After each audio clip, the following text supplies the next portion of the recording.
Hello दोस्तों, मेरे YouTube family, YouTube परिवार की तरफ से मैं नारायण नेत्रालय आप सभी का स्वागत करते हैं। आज की भाग दौड़ भरी ज़िंदगी में सुबह अपने लिए भी 1 घंटे का वक्त निकालें। डेली मॉर्निंग एक्सरसाइज करें, क्योंकि एक्सरसाइज करने से ही आप स्वस्थ रहेंगे। तो आइए आज हम आप सबको कुछ जानकारियाँ दी जा रही है। जैसा कि मौसम बदल रहा है, बारिश के मौसम का आगमन हो गया है, ऐसे में आप अपनी आँखों का विशेष ध्यान रखें। आँखों के साथ साथ मौसम चेंज हो रहा है, एलर्जी, बच्चों में निमोनिया, नाक बहना आदि की समस्याएं हो सकती हैं। और आँखों के लिए इस समय जो केसेस आ रहे हैं हम लोगों के पास, सबसे ज़्यादा आई फ्लू के केसेस या एलर्जी के केसेस, जिसमें लोगों की आंखें बहुत लाल हो जाती हैं। तो इसमें कोई घबराने की बात नहीं है। बहुत ज़्यादा ये दिखता कैसे है, ये होता कैसे है, इसके बचाव क्या क्या हैं, कैसे हम इससे बचा जा सकता है और इसका उपचार क्या है, इस वीडियो में हम ये सब पूरा जानेंगे। तो वीडियो को लास्ट तक पूरा देखें। बहुत ही महत्वपूर्ण जानकारी सभी भाइयों के लिए। अगर आपको वीडियो अच्छी लगे तो कृपया इसे सब्सक्राइब और लाइक शेयर ज़रूर करें। कंजक्टिवाइटिस या आई फ्लू जब होता है तो आंखें पूरी तरह से लाल हो जाती है, आँखों में ब्लड वेसल्स आ जाती है, आँखों में कीचड़ निकलता है, सुबह चिपक जाती है, आँखों में सूजन हो जाता है, आँखें भारी भारी लगती है, पलकें मोटी हो जाती हैं, धूप में देखने में चमक लगती है, जलन होता है, चौंधी लगती है। ये सब इसके लक्षण होते हैं। जी हाँ दोस्तों, आपने देखा ये दिखता कैसे है। हम इसके अभी उपचार के बारे में, इससे बचाव कैसे किया जा सकता है, इसके बारे में आपसे बात करते हैं। आज के समय में अगर किसी को ये बीमारी हो रही है तो 90% लोग ऐसे हैं जो सीधे मेडिकल या केमिस्ट या नॉन लीगल डॉक्टर के पास जाते हैं और वहाँ पे उनको स्टेरॉयड ड्रॉप अगर उनके पास गए तो 99% लोगों को डेक्सामेथासोन के साथ मिली हुई दवाएं दी जाती है। हम ये नहीं कहते कि वो दवाएं काम नहीं करती, बशर्ते प्राइमरी केसेस में बहुत सारे लोगों को ये दवाएं नुकसान करती हैं। हमारा वीडियो बनाने का मकसद केवल आप लोगों को जागरूक करना है, क्योंकि आँख है तो जहान है। तो अगर आपको ये सब बीमारियां होती हैं तो आप उसे पहले घर पे प्राइमरी केयर के माध्यम से उससे बचाव करें।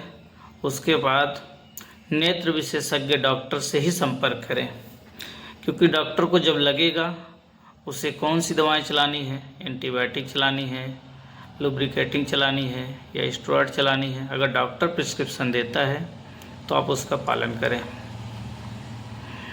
जैसा कि आज के समय में देखा गया है, लोग बोलते हैं भैया इनका तो आई फ्लू हुआ है, इनका न देखा न देखवा तो तुहों के हो जाई। तो ये बिल्कुल गलत है। जी हाँ दोस्तों, आपने बिल्कुल सही सुना।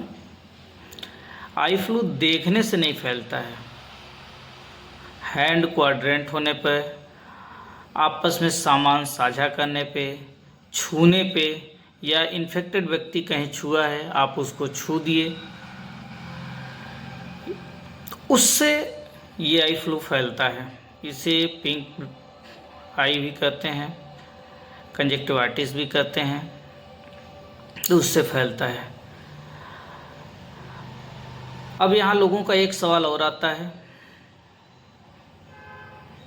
जैसे गांव के लोग कहते हैं, जैसे मैंने वीडियो में बताया कि देखने से नहीं फैलता है, तो लोग बोलते हैं भैया काला चश्मा काहे लगाते हैं फिर। तो दोस्तों, काला चश्मा इसलिए लगाया जाता है ताकि जब कंजक्टिवाइटिस होता है तो धूप में चमक लगती है, लोगों को आंखें दिखने में भारी भारी लगती है, ख़राब लगती है, और उससे ज़्यादा जब हम अपनी आँखों को टच करते हैं या छूते हैं, भूल से भी हम जैसे अपनी आँखों में कुछ हुआ तो हम मलते हैं, तो अगर हमें बीमारी हुई है तब भी हमारी रूटीन वही रहेगी। तो अगर हम चश्मा लगाएं तो डायरेक्ट हमारी आंखें तुरंत टच में नहीं आती है, ठीक है, और एक दूसरे के क्वाड्रेंट में नहीं आती। हम जब उसको टच नहीं करेंगे तो और जगह छुएंगे नहीं, क्योंकि जब भी हमारी आंखों को हम अगर छू रहे हैं तो हम उस अपनी आंखों को सैनिटाइज करें, और ये पॉसिबल हर जगह नहीं है, इसलिए चश्मा लगा के रखा जाता है। काला चश्मा इसलिए दिया जाता है ताकि धूप में चलने में दिक्कत ना हो, उनको चमक ना लगे। अब इसके प्राइमरी उपचार हम आप लोगों को बता रहे हैं, जैसा कि वीडियो में दिखा आप लोगों को। तौलिया, आइए एक हम आप लोगों को वीडियो दिखाते हैं। कंजक्टिवाइटिस में क्या ना करें दोस्तों। जी हाँ दोस्तों, अपने हाथों को आँखों के पास न ले जाएं, रुमाल वगैरह का प्रयोग करें तो दूसरों को न दें। बाहर निकलें धूप में तो चश्मे का प्रयोग करें। हाथों को साबुन सैनिटाइज से बार बार साफ़ करें, चाहे बड़े हों चाहे बच्चे हों, सबके लिए। आँखों में जो तौलिया लग रही है उसे दूसरों के पास शेयर ना करें। जी हाँ दोस्तों, इसी तरह से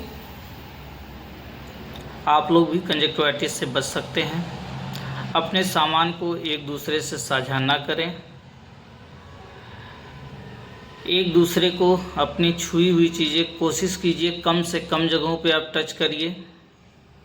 आप अपनी आँखों को साफ़ रखें, हाथों को सैनिटाइज करें। उसके अलावा समय रहते सबसे ज़रूरी अपने डॉक्टर से संपर्क करें। अपने डॉक्टर से संपर्क करने पे आपके डॉक्टर जो प्रिस्क्रिप्शन देते हैं आप उसको केयर करिए, उसको डालिए। जैसा कि आई फ्लू देखा जाता है कि घर में एक लोगों को हुआ तो पूरा परिवार पीड़ित हो जाता है। उसका सबसे बड़ा रीज़न है जो आप लोग मेडिकल स्टोर से दवाएं लाते हैं, क्योंकि जब मेडिकल स्टोर से स्टेरॉयड दवाएं आती हैं तो हमारा इन्फेक्शन आपको लगेगा कि कम तो हो गया, उसके कीचड़ बनने कम हो गए, लेकिन वो इन्वायरमेंट उसको अच्छा मिलता है तो वो लंबे ड्यूरेशन तक चलता है, जिससे आप जितने ज़्यादा समय तक उससे पीड़ित रहेंगे उसके बैक्टीरिया उतने ज़्यादा रहेंगे, वायरस उतने ज़्यादा रहेंगे, तो उतने ही ज़्यादा समय तक आप लोगों को ये बीमारी फैलाते रहेंगे। तो इसलिए आप इससे बचें, और हो सके तो आप घर में कोल्ड कंप्रेशन करें, आँखों पे सिकाई करें हल्का, जिससे आपको आराम महसूस होगा। और अगर आप डॉक्टर के पास जाने में समय लग रहा है तो लुब्रिकेटिंग ड्रॉप का उपयोग केवल कर सकते हैं। इसके अलावा आप लोग बिना डॉक्टर की प्रिस्क्रिप्शन के कोई भी दवाएं ना लें। अगर हमारे द्वारा दी गई जानकारी आप लोगों को अच्छी लग रही हो तो कृपया चैनल पे अगर आप नए हों तो चैनल को सब्सक्राइब करें और बेल आइकन बटन को ज़रूर दबाएं, ताकि आने वाली वीडियो जो अपलोड होती है वो आप लोगों को जल्दी मिले। धन्यवाद दोस्तों।